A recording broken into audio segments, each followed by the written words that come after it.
अस्सलामुअलैकुम रहमतुल्लाहि व बरकातुहू। उर्दू डीएससी यूट्यूब चैनल में आने के लिए आप सभी का बेहद शुक्रिया। मैंने कहा था कि उर्दू मीडियम वाले जो कि टीएस तेलंगाना वाले अब से जो है डीएससी की प्रिपरेशन कीजिए बोलकर, क्योंकि आंध्र वालों की तरह आप भी जो है नोटिफिकेशन आने के बाद देखेंगे बोले तो देखेंगे हो जाता है, इसीलिए जो है अब से कंटिन्यू कीजिए। आंध्र वाले अभी तक भी जो है टेंशन में छः सवालात कर रहे हैं। कट ऑफ मार्क्स देती ही थी, कट ऑफ मार्क्स कितना पूछती थी, उनके मार्क्स मैं देखती हूँ। इत्मीनान रखिए, सब्र कीजिए, इंशाअल्लाह आपके नसीब में जॉब है तो आ जाएगी, नहीं तो नहीं आएगी। इतना इत्मीनान रखिए, अल्लाह पर भरोसा रखिए पहली बात, क्योंकि अब जॉब मिलने का जो है कम पोस्ट है। उर्दू मीडियम वालों को कम पोस्ट है, ऐसे वालों को तो असल पोस्ट नहीं। अब उन्होंने क्या हो जाना, उन्होंने क्या हो जाना, आपको तो एचजीटी वालों को तो पोस्ट है। कर्नूल में तो इतने जो है 30 तो भी पोस्ट है, एक मैनेजमेंट में 30 है, दूसरे मैनेजमेंट 20 है, दूसरे मैनेजमेंट में है 5 या 10 15 है। तो इस तरह से आपको तो है चांस एचजीटी वालों को तो, लेकिन ऐसे वालों को तो उर्दू को नहीं चांस। उन्होंने क्या हो जाना। अब सोशल के भी वैसा छे उनकी हालत है, सोशल के भी पोस्ट उनको ऐसे, सोशल वालों की भी ऐसी छे हालत। अब एचजीटी वालों का तो नसीबा है, आप लोगों को इतने पोस्ट मिले हैं, आपने अच्छे से तैयारी करे हैं तो आप सबको जो है जॉब आ सकती है। यानी कि कम ही होती हैं उर्दू मीडियम वाले, ज़्यादा तो नहीं रहते। यानी क्वालिफाई भी होना तो 10 भी क्वालिफाई भी होना तो वो सब देख लेना चाहिए। मार्क्स सिर्फ जो है क्या बोलते हैं, सिर्फ जो है क्या डीएससी लिख डाले, मार्क्स आ गए, नौकरी आती वो को इस तरह से बेकरारी बेचैनी मत हो जाइए, क्योंकि अल्लाह पर भरोसा रखिए पहली बात तो। और उसके बाद जो है आपके पोस्ट ज़्यादा है, एचजीटी वालों की बात कर रही हूँ मैं, आपके पोस्ट तो ज़्यादा है। कट ऑफ कितना देगा वो सारा का सारा जो है बाद में मेरिट लिस्ट आने के बाद जो है होगा। अब से जो है क्या कीजिए, मैं आंध्र वालों को भी क्या कह रही हूँ, जैसे सोशल और ऐसे उर्दू दो भी कंप्लीट कर लेके रख लीजिए। अगर जो आपको एचजीटी है तो एचजीटी भी कंटिन्यू करके रख लीजिए, लेकिन जो है एचजीटी ना रहने की सूरत में आप इसे तो भी यानी किसी एक को तो भी आना चाहिए ना जॉब, किसी एक को तो भी आना चाहिए। तकलीफ़ उठाने की वजह से जो है किसी एक को तो भी आना चाहिए ना जॉब, इसीलिए कंटिन्यू कीजिए होगा बोल रही हूँ। तेलंगाना वालों को जो है बहुत सारे पोस्ट आ सकते हैं, इसीलिए तेलंगाना वाले ज़रूर से कंटिन्यू कीजिए, स्टॉप मत कीजिए, क्योंकि डीएससी ज़रूर से होगा। टेट होगा तो डीएससी ज़रूर से होगा, इतनी बात आप याद रखिए। और आंध्र वाले नहीं पढ़ने की सूरत में हम क्या नहीं कर सकते, क्योंकि अब से नहीं शुरू करें, अब से नहीं शुरू करें, जब नोटिफिकेशन आने के बाद शुरू करें तो कुछ भी नहीं हो सकता, कुछ भी नहीं हो सकता। नोटिफिकेशन आने हर कोई पढ़ता है, नोटिफिकेशन आने के बाद हर कोई पढ़ता है, लेकिन हर किसी को जॉब नहीं आती ना। नोटिफिकेशन से पहले जो पढ़ता है उसे जॉब आती है, 2 साल 3 साल 5 साल पढ़ने वालों को जॉब आने का, ये बात याद रखिए। क्योंकि बार बार जो है कमेंट्स करती थी मैडम मुझे इतने मार्क्स है जॉब आती क्या, मुझे मैडम इतने मार्क्स है जॉब आती क्या बोलकर। मेरे हाथ में है क्या मैं जॉब देने आप सबको, मैं क्या गवर्नमेंट इंस्टीट्यूट है मेरा जो कि मैं क्या चंद्रा बाबू के बाजू के मेरी सीट है क्या मैं आपको जॉब दूँ। हाँ, तो इत्मीनान रखिए, इत्मीनान रख कर जो है आप चलाइए। उसके बाद जो है नेक्स्ट देखेंगे हम जो है क्या करेंगे, उर्दू मीडियम वाले एक होकर उसका क्या हल निकल सकता है वो भी देखेंगे, पहले तो कंटिन्यू करेंगे। तो चलिए क्लास क्या है आज, मनाजात है। मनाजात को किसने निकाला है या नहीं लिखा है, या आकर जो है नसर का हिस्सा है या नज़म का हिस्सा है या गज़ल का हिस्सा है, पूछ सकते हैं इम्तिहान में। तो स्क्रीन पर आपको फ़ोटो दिखाई देगी, उससे पढ़िए आप। पहले लाइन टू लाइन पढ़ना ज़रूरी है, कौन सी भी एक लाइन छूट गई तो भी वो उससे ही देता है, इसीलिए जो है आपको ज़रूर से लाइन टू लाइन पढ़ना ज़रूरी है। मनाजात बोले सो क्या, मनाजात जो है दुआ है, आजिज़ी है, अपने रब के सामने जो है गिड़गिड़ा कर दुआ करना, या फिर मन्नत मांगना, या फिर जो है रहम दिली के वास्ते, या बहुत सारे से जो है दुआ करते हैं, उसे मनाजात कहते हैं। तो मनाजात को लिखने वाले मोहम्मद कुली कुतुब शाह है। मोहम्मद कुली कुतुब शाह आकर जो है कब पैदा हुआ, कहाँ पैदा हुआ और उसने क्या किया ये देखना, उसकी तसानीफ़ें क्या है देखना है। अब जो है इसमें इतना मैटर पढ़ना चाहिए क्या मैडम, तो हाँ पढ़ना चाहिए, क्योंकि लाइन टू लाइन पढ़ना चाहिए आपको। ये अगर आपको बीएड वालों के लिए भी यूज़फुल होगा। बीएड वाले अगर चाहे बीएड वाले हो, टीटीसी वाले हो, हाँ बीएड वालों के लिए यूज़फुल होगा ये, क्योंकि बीएड वाले उनके क्लासेस में रहता है तो उनको ज़रूर चाहिए। इंटरमीडिएट वालों के लिए भी, इंटरमीडिएट वाले पढ़ते होंगे उर्दू मीडियम तो उनके लिए भी यूज़फुल होगा। तो बहरहाल उर्दू बोलते से सारे जनों को यूज़फुल होता है। और जो है और क्या है तो इंग्लिश मीडियम पढ़ते से वाले, इंग्लिश मीडियम पढ़ते से वाले वन ऑफ द सब्जेक्ट जो है उर्दू लिए हैं उनको भी यूज़फुल होगा, बहुत बहुत यूज़फुल होगा। मैंने पढ़ाया है उन्हें को जो ज़्यादातर जो है तेलुगु इंग्लिश मीडियम वालों को मैंने पढ़ाया है, इसीलिए थोड़ा सा तलफ़ुज़ इधर उधर हो जाता है। तो उनको पढ़ाया है मैंने तेलुगु इंग्लिश मीडियम वालों को जो, तो उनके लिए भी ये वीडियो मुफीद है, क्योंकि अब वो कॉलेज में जो है वो ग्रुप नहीं ले रहे हैं। मैं जो पढ़ाती थी वो कॉलेज में ग्रुप नहीं ले रहे हैं, दूसरे ग्रुप ले रहे हैं स्कोर के वास्ते। तो मैं कौन से कॉलेज पढ़े वो भी बोलता हूँ आपको बाद में। तो वो कॉलेज में जो है वो बच्चे अब वो ग्रुप यानी कि उर्दू नहीं ले रहे हैं। बाद में से अगर लेना चाहते हैं तो बाद में से मेरे पास आएंगे वो बच्चे, मैं उनको पढ़ाऊँगी तब देखेंगे। अब तो उन्होंने क्लासेस कंटिन्यू कीजिए और उन्होंने भी जो है बोल रहे हैं बार बार, तो उनके लिए भी ये वीडियो है। तो चलिए, मोहम्मद कुली कुतुब शाह गोलकुंडा की कुतुब शाही हुकूमत का 5वां बादशाह था। मोहम्मद कुली कुतुब शाह गोलकुंडा की कुतुब शाही हुकूमत का 5वां बादशाह था। अब जिसे जो है उर्दू लैंग्वेज नहीं आती, यानी पढ़ना तो चाहते हैं लेकिन लैंग्वेज पढ़ने नहीं आता, उनके लिए भी है। मैं जो है ये सब कहीं बोल रही हूँ आपको कि कौन भी हमारा चैनल जो है सिर्फ उर्दू मीडियम वाले से नहीं, तेलुगु इंग्लिश मीडियम वाले भी देख रहे हैं, इस वजह से बोल रही हूँ। क्योंकि उन्होंने टारगेट रख लेती, उनको पोस्ट आती, उनकी रिजर्वेशन है। अब जो है सारे के सारे जो है ऐसा उर्दू मीडियम वाले नहीं ला ले सकती हों कुछ, उन्होंने बाहर निकलेंगे सो, नहीं तो उनको ज़रूरत नहीं, उनके इसमें ला लेते, उनके इसमें कंपटीशन ज़्यादा रहता, हमारे उर्दू में कंपटीशन कम रहता, इसलिए उर्दू मीडियम वाले को जो है पढ़ना नहीं आता और उन्हें जो है नहीं पढ़ते। हमें क्या करेंगे, दूसरे सब्जेक्ट दूसरे हमारे लैंग्वेज में सीख लेंगे। अब उर्दू एक हमें पढ़ ले को, इसमें इम्तिहान लिखकर रैंक ला लेंगे होगा, न करती हैं कोशिश। बहुत सारे बच्चे जो है इस तरह से लिखे हैं, यानी कि उनको बैकलॉग के पोस्टर भी है ना लिखे हैं, उस वजह से जो है उनको भी मार्क्स आए हैं, बहुत सारे मार्क्स आए हैं। तो सब जो है बाद में हो जाएगा, डीएससी का रिज़ल्ट आने के बाद। डीएससी का रिज़ल्ट तो दिया जाएगा, हाँ मेरिट लिस्ट दी जाएगी, सिलेक्शन लिस्ट दी जाएगी, उसके बाद जो है आपका रिज़ल्ट भी होगा। तो उसको लेकर परेशान होकर बैठने से कुछ भी नहीं होगा। तो मोहम्मद कुली कुतुब शाह कहाँ थी मैं, मोहम्मद कुली कुतुब शाह गोलकुंडा की कुतुब शाही हुकूमत का 5वां बादशाह था। वो 1565 में पैदा हुआ। उनका कहाँ पर पैदा हुआ, 1565 में पैदा हुआ। 15 साल की उम्र में तख्त पर बैठा, कितने साल की उम्र में तख्त पर बैठा, 15 साल की उम्र में तख्त पर बैठा। इसने गोलकुंडा पर जो है 1580 से लेकर 1611 तक हुकूमत कराया। 1580 से लेकर 1611 तक हुकूमत कराया।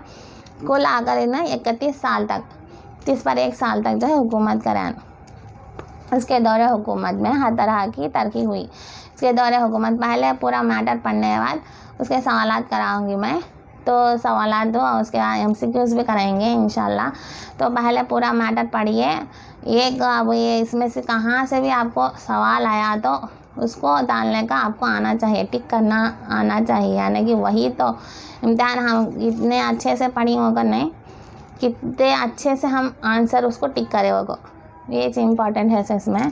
तो मोहम्मद कुली 1580 से लेकर 1611, 31 साल हुआ। इसके दौरे हुकूमत में हर तरह की तरक्की हुई और आवाम को सुकून हासिल था। आवाम को क्या था, सुकून हासिल था। इसने शहर हैदराबाद की बुनियाद डाली। इसने क्या करा, शहर हैदराबाद की बुनियाद डाली। इसका दरबार जो है शोरा, मुसन्निफिन, उलमा और फजला से मामूर था। इसका दरबार कैसा था, शोरा से, उलमा से, फजला से मामूर था। शेर व शायरी और इल्म व फजल से बड़ी दिलचस्पी थी उसे। शेर व शायरी करना और इल्म व फजल से जो है बड़ी दिलचस्पी थी। वो खुद उर्दू का कादिरुल कलाम शायर था। वो खुद उर्दू का, वो खुद यानी कि खुद उन्हीं से जो है खादिरुल कलाम था, 19 फेमस था अपने आप को बोलकर। इसने फ़ारसी, उर्दू और तेलुगु ज़बानों की खूब सरपरस्ती की। इसने फ़ारसी और उर्दू और तेलुगु दोनों ज़बानों पर क्या करा, खूब सरपरस्ती करा। और जो है डॉक्टर सैयद महमूद्दीन क़ादरी ज़ौर की तहकीक, यानी डॉक्टर सैयद महमूद्दीन क़ादरी ज़ौर की तहकीक के मुताबिक मोहम्मद कुली कुतुब शाह क्या है, उर्दू का पहला साहिब दीवान शायर है। वो को बोला कौन हो, डॉक्टर सैयद महमूद्दीन क़ादरी ज़ौर की तहकीक, उन्होंने तहकीक करे, रिसर्च करे तो मालूम हुआ कि मोहम्मद कुली कुतुब शाह उर्दू का पहला साहिब दीवान शायर है होगा। उसका दीवान कितने अशार पर मुश्तमिल है, कुल 50,000 अशार पर मुश्तमिल है। उसका दीवान कुल 50,000 अशार पर मुश्तमिल है। इसने इस वक्त की मुर्जा तमाम असनाफ में तबा आजमाई की। मुर्जा की मानी क्या, मुर्जा की मानी रायज करना, और उसको है ना कि जारी के असनाफ पर, पूरे असनाफ पर जो है तबा आजमाई करा। उनको सिर्फ गज़लीत बोल गए, सिर्फ नज़मीत बोल गए, सिर्फ शायरी बोल गए, बहरहाल सारे असनाफ पर उसने तबा आजमाई की है। उनका इसकी शायरी की सबसे अहम खुसूसियत क्या है, हकीकत पसंदी है। इसकी शायरी की सबसे अहम खुसूसियत हकीकत पसंदी है। कुली की शायरी उसकी ज़िंदगी का आईना है। कुली की शायरी है ना कि उसकी ज़िंदगी का आईना है। कुली की शायरी यानी कुली कुतुब शाह जो शायरी करता था उसकी ज़िंदगी के मुताबिक ही जो शायरी करता था। उनको वो आज से 400 साल, वो आज से कितने साल पुराना शायर था, तो 400 साल पुराना शायर था। वो आज से 400 साल पुराना शायर था उन्होंने। लेकिन इनके कलाम में, लेकिन मोहम्मद कुली कुतुब शाह के कलाम में नेचुरल शायरी के बेशबहा नमूने मिलते हैं, यानी कि नमूने है ना कि मौजूद है। उनके नेचुरल शायरी के नमूने जो है बेशबहा नमूने हैं, मौजूद है। यानी नेचुरल सी यानी कुदरती तौर पर उन्होंने बहुत ही अच्छे से शायरी करता था। उनको यही वो खुसूसियत है कि जिसने इसके कलाम को ज़िंदगी बख्शी। ये जो खुसूसियत थी जिसकी वजह से उनके अगर कलाम में अपनी खुसूसियत को अच्छी तरह से पेश करा। तो ये हुआ मोहम्मद कुली कुतुब शाह के बारे में खुलासा। तो मोहम्मद कुली कुतुब शाह के बारे में खुलासा हो गया। तो इसके बाद जो है क्या दिया गया, नज़म दी गई है, यानी मनाजात मोहम्मद कुली कुतुब शाह क्या कह रहे हैं, मनाजात मेरा तो सुनिया समी, ये भी पढ़ना ज़रूरी है। इसमें से भी जो है बिटा सकती है आपको ये लाइन में से, और ये लाइन को यानी कि ये शेर से ये दूसरा शेर कौन सा है पूछ सकते हैं। तो ये भी स्क्रीन पर आपको दिखाई दे रहा होगा, देखिए। मनाजात मेरा तो सुनिया समी, समी मतलब सुनने वाले को बोलते हैं समी होकर, यानी दुआ कर रहा है ना, मुझे खुश तो रख रात दिन या समी, यानी कि अल्लाह से बोल रहे हैं मुझे खुश तो रख रात दिन या समी होकर। भला कर भला मुझसे जो हुएगा, बुरा कर बुरा मुझसे जो जिन या समी, यानी कि भलाई की तरफ ही मेरे को बढ़ा, बुराई की तरफ मुझे जाने मत देगा। मेरे दोस्तों को तो नत दे जन्नत, मेरे दोस्तों को तो नत दे जन्नत, मेरे दुश्मनों को अगनिया समी, यानी मेरे को चाहने वाले, मेरे को पसंद करने वाले, मेरे को मेरा साथ देने वालों को तो जन्नत दे, मेरा भला करते सुनों को जन्नत दे, मेरा भला नहीं करते सुनों को दोज़ख में डाल बोलता है। सकल तख्त पर मेरा यूं तख्त कर, सकल तख्त पर मेरा यूं तख्त कर, अंगूठी पे जो है नगीन या समी, अंगूठी में जो है नगीन या समी, यानी कि मेरा तख्त कैसा करेगा, तो जिस तरह से हीरा चमकता है अंगूठी में रखे तो उस तरह से मेरे शहर को भी इस तरह से आबाद करोगे। मेरा शहर के लोग मेरे तख्त को इस तरह से नगीने की तरह चमकाओगे। मेरा शहर के लोग सो मामूर कर रखियो यूँ तो दरिया में क्या है वो, दरिया में मन या समी, मन में तो मछली, मेरा हैदराबाद शहर जो है मैंने बसाया है तो उसको कैसा कर दो, पूरे समंदर में जितने मछलियाँ हैं, जितने ये है उतने भर का हदी नहीं, वैसा मेरे शहर को रखोगे। शायद वो कबूल हो गई है दुआ। आज देखो हैदराबाद शहर कितना फेमस हो गया है, कितनी भीड़ हो जाती है, कितने अभी आने को क्या है तो ख़त्म रखने की जगह नहीं रहती है कि उतना ज़्यादा जो है ट्रैफिक हो जाती है। एक बार हम निकले तो घंटे 2 घंटे तक वहाँ पर फुल ट्रैफिक हो जाती है। तो कैसा जो मनाजात में मोहम्मद कुली कुतुब शाह मांगे हैं कि दुआ, आज जो है वो आबाद है शहर, हैदराबाद कैसा है, आबाद शहर हो गया है, बहुत फेमस हो गया है, बहुत ही उसमें जिस तरह से उन्होंने बोले हैं नहीं समंदर में मछलियाँ जिस तरह से रहते हैं वो इस तरह से मेरे को इस तरह से रख बोल कर हमारे शहर को आबाद रख बोल कर। तो मुरादात का हजम तरंग सारा कुतुब अवैसी सारा हद दे आइनिए आसामी। तो मेरी ये दुआ को मेरी आजिज़ी को सुन ले उनको। तो उसके बाद जो है मनाजात दुआ क्या है, मनाजात को क्या बोलते हैं, मानी भी देखिए दुआ बोलते हैं। समी वाला सुनने वाला, अगन वाला दोजक, नागिन वाला है ना कि मोती, नागिन मतलब मोती, मीन बोले तो मछली, फुजला का मुतरादिफ उल्मा फुजला भी है जो कि अरबी का लफ्ज़ है वो। तो इस तरह से ये सबक का तो हो गया। अब क्वेश्चन क्या आएगा आपको, सवाल कैसा आता है बता दूँ मैं। मनाजात को लिखने वाले कौन है, मनाजात को लिखने वाले कौन है वो को देता। मनाजात को लिखने वाला मोहम्मद कुली कुतुब शाह है, वो को डालना है। मनाजात कौन सा सबक है, पहला, दूसरा, तीसरा, चौथा वो दे सकता है, तो पहला सबक वो डालना है। मनाजात क्या है, मनाजात क्या है, मनाजात क्या है, तो मनाजात अरबी ज़बान का लफ्ज़ है जिसका मतलब अल्लाह ताला से राज और नियाज के साथ दुआएं करना, राज और नियाज के साथ दुआएं करना कहते हैं। मनाजात का लफ्ज़ किससे निकला है, मनाजात का लफ्ज़ बोल को पूछते हैं लफ्ज़ किससे निकला है। नजुमी से निकला है जिसके मानी है चुपके चुपके बात करना, चुपके चुपके बात करना, सरगोशी करना, चुपके चुपके बात करना, सरगोशी करने को बोलती। मनाजात में क्या दुआ होती है, मनाजात में क्या दुआ होती है, मनाजात में अल्लाह ताला से अपनी दिली बातें, परेशानियाँ या भी शिकायतें, उम्मीदें, ये सब होती ना, ये सब दुआएं करती थी हमें। मनाजात में क्या है, तो अल्लाह ताला से अपनी दिली ख्वाहिशें करती, बातें करती, परेशानियाँ का जो भी शिकार हो जाती हैं उसको समझाती, उसको बोलती, उससे हल करो वो को बोलती, उसे मनाजात बोलती। मोहम्मद कुली कुतुब शाह गोलकुंडा की कुतुब शाही हुकूमत का कितनेवां बादशाह है, मोहम्मद कुली कुतुब शाह गोलकुंडा ही कुतुब शाही हुकूमत का कितनेवां बादशाह है। आपको अब पहले जो है आप इतना पढ़ने के बाद उसको क्वेश्चन आंसर से करके रख लेना ज़रूरी है। कितनेवां बादशाह बोलो, पाँचवां, बोले है ना, पाँचवां बादशाह। मोहम्मद कुली कुतुब शाह कब और कहाँ पैदा हुआ, मोहम्मद कुली कुतुब शाह कब और कहाँ पैदा हुआ, 1505 में पैदा हुआ गोलकुंडा में, यानी कि उनका पैदा हुआ 1505 में पैदा हुआ ना, पैदा हुआ 1505 में गोलकुंडा में। उसने हुकूमत कब से कराया बोले तो 1580 से लेकर 1611 तक हुकूमत कराया, 1580 से लेकर 1611 तक। मोहम्मद कुली कुतुब शाह कब तख्त पर बैठा, मोहम्मद कुली कुतुब शाह कब तख्त पर बैठा, सवाल आता कब तख्त पर बैठा। तो 1580 को जो है तख्त पर बैठा उनको डालना है। और उसकी उम्र जब कितनी थी, 15 साल की उम्र थी। 1580 में तख्त पर बैठा, उसकी उम्र कितनी थी, 15 साल की थी। उसके बाद मोहम्मद कुली कुतुब शाह की वफ़ात कब हुई, ये इम्पॉर्टेंट। मोहम्मद कुली कुतुब शाह की वफ़ात आकर 1580 से लेकर 1611 तक उसने हुकूमत करे, तो उसको क्या है बोले तो 1612 में उसकी वफ़ात हुई है थी, या फिर 1611 भी दिए तो भी सही हो सकता, क्योंकि 1611 एक और 1612 दो नहीं देते कहीं बोले तो इसमें अगर जो है आपको 1612 वफ़ात हो सकती, या फिर उसमें से एक दिन पहले भी अगर 1611 की एक दिन पहले भी उन गुजर गया है तो वो कंसिडर करती। इसीलिए जो है मोहम्मद कुली कुतुब शाह जो है 1612 में इंतकाल हुआ उनका।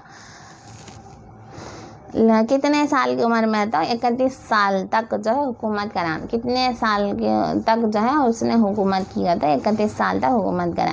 मोहम्मद कुली कुतुब शाह ने किस शहर की बुनियाद डाली, किस शहर की बुनियाद डाली मोहम्मद कुली कुतुब शाह ने, गोलकुंडा की या फिर हैदराबाद की, हैदराबाद की। तो इसका दरबार किससे मामूर था, इसका दरबार किससे मामूर था, इसके दरबार का शोरा से, मुसन्निफीन से, उल्मा से, फुजला से मामूर था होगा, लिखिए। वो खुद उर्दू का क्या था, वो खुद उर्दू का क्या था, वो खुद उर्दू का क्या था? वो खुद उर्दू का खादरुल कलाम शायर था। वो खुद उर्दू का खादरुल कलाम शायर था। तो इसने कौन सी ज़बानों में सरपरस्ती की? इसने जो है फ़ारसी में, उर्दू में, तेलुगु में ज़बानों पर खूब सरपरस्ती कराना। फ़ारसी आती थी इसे, फ़ारसी, उर्दू, तेलुगु सारे के सारे ज़बानें आती थे इसे। डॉक्टर सैयद महमूद्दीन खादरी ज़ौर की तहकीक के मुताबिक मोहम्मद कुली कुतुब शाह जो है क्या शायर था वो बोले उन्होंने। डॉक्टर सैयद महमूद्दीन खादरी ज़ौर की तहकीक के मुताबिक मोहम्मद कुली कुतुब शाह क्या शायर था बोले तो इसकी तहकीक है उर्दू का पहला साहिब दीवान शायर है। वो कौन बोले? वो सैयद महमूद्दीन खादरी ज़ौर। तो मोहम्मद कुली कुतुब शाह उर्दू का पहला साहिब दीवान शायर है बोलकर कौन बोले? डॉक्टर सैयद महमूद्दीन खादरी ज़ौर बोले। इसका दीवान कितने अशार पर मुश्तमिल है? इसका दीवान आकर कुल 50,000 अशार पर मुश्तमिल है। इसका दीवान कितने अशार पर मुश्तमिल है? मतलब कुल 50,000 अशार पर मुश्तमिल है। मुर्जा के मानी क्या है? मुर्जा के मानी रायज करना, बोली ना, रायज करना, जारी करना, आम करना, इसे सब याद है। मुर्जा का मुतरादिफ अल्फाज क्या है? मुतरादिफ अल्फाज यानी कि सेम अल्फाज को कहते हैं मुतरादिफ। ऐसा भी पूछ सकती हैं। तो इसमें आकर क्या है? तो इसको भी रायज आता, आम आता, मुस्तराफ आता, इस्तेमाल शुदा आता। मुस्तराफ, इस्तेमाल शुदा। रायज आम आता है, मुस्तराफ आता है, इस्तेमाल शुदा आता है। देखो इसकी शायरी की खुसूसियत क्या है? तो हकीकत पसंदी है। इसकी शायरी कैसी है? हकीकत पसंदी है। खुली की शायरी का आईना क्या है? खुली की शायरी का आईना क्या है? खुली जो शायरी लिखी है उसका आईना क्या है? बोलो। खुली की शायरी का आईना ज़िंदगी का आईना है उसका। उन्होंने तो खुद उसकी खुली शायरी यानी उस खुद अपने आईने का बोली है ना। शायरी के बेशबहा नमूने खुद जो है निकलते हैं, दिखते हैं। और ये लाइन आखिरी लाइन में मिली। उसके बाद है ना कि खुली की शायरी का आईना ज़िंदगी का आईना है। उसके बाद वो आज से कितने साल पुराना शायर है? वो आज से कितने साल पुराना शायर है? मतलब 400 साल पुराना शायर है वो। आज से 400 साल पुराना शायर है। आज से 400 साल। तो इसके कलाम में कौन सी शायरी का बेशबहा नमूना मिलता है? इसके कलाम में सवाल, इसके कलाम में कौन सी शायरी का बेशबहा नमूना मिलता है? नेचुरल शायरी का बेशबहा नमूना है। यही वो खुसूसियत है जिसने इसके कलाम को ज़िंदगी बख्शी है। यानी कि ये छने सी। मिन मतलब क्या है? मिन के मानी क्या है? मिन के मानी मछली है, याद रखिए वो बात। मिन के मानी मछली है। नगीन के मानी क्या है? नगीन के मानी मोती है। तो अगन के मानी क्या है? अगन के मानी दोज़ख है। मनाजात के मानी क्या है? दुआ है। तो ये था आपको मनाजात के बारे में पूरा MCQs कराएंगे बाद में। पहले अगर इसमें सवाल जवाब के जैसा और पूरा उसकी ज़िंदगी का खुलासा और सवाल कैसा आ सकता है, ये सारा बयान करी हूँ। तो अगली वीडियो में दूसरा पढ़ेंगे। तो तब तक के लिए अल्लाह हाफिज़।